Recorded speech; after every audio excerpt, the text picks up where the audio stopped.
Attends, on devait étudier pour sciences? Ouais. Ah, ok. Attends, on va essayer. Ouh là là. Cahier. Oh, wow. Go, on étudie. On étudie. Ah ouais, un peu de sérieux. Ok, on étudie. Alors, c'était le précambrien et le... Paléozoïque. Oh, les paléozoïques, ok. Alors, le précambrien, c'est la plus longue période sur l'échelle de temps géologique, entre d'autres mots. Cette période désigne la formation de la Terre. Il y a environ 4550 milliards d'années.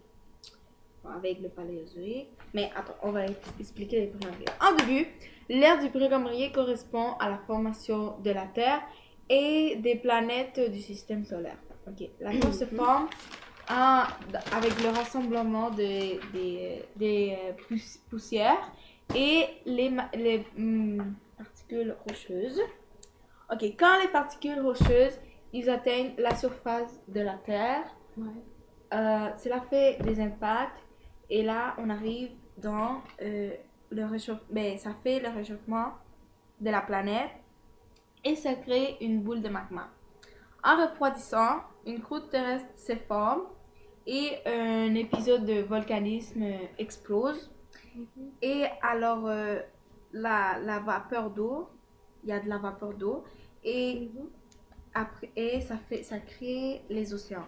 Après 1 milliard d'années, et il y a de la vie qui apparaît. On retrouve les bactéries, c'était quoi donc?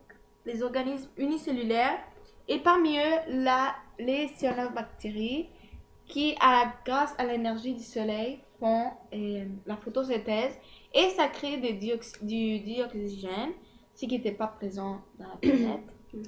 Et alors, c'est ça. Après, il y a des organismes pluricellulaires avec des noyaux qui apparaissent avec un corps mou, des formes étranges, après 1 milliard d'années. Et c'était quoi donc après l'autre? Paléozoïque. Oh oui, le paléozoïque. Ok. Le paléozoïque commence lors de l'apparition des invertébrés à coquilles. C'est aussi à cette ère que les premiers vertébrés, végétaux et organismes terrestres vont apparaître, comme les cambriens, qui sont des mollusques, les ordoviciens, qui sont les premiers végétaux marins et premiers poissons, les siluriens, c'est La diversification la diversification des poissons et multiplication des arthropodes et végétaux terrestres. Les dévoniens. Dévoniens, Ok. c'est les premiers insectes et les premiers amphibiens.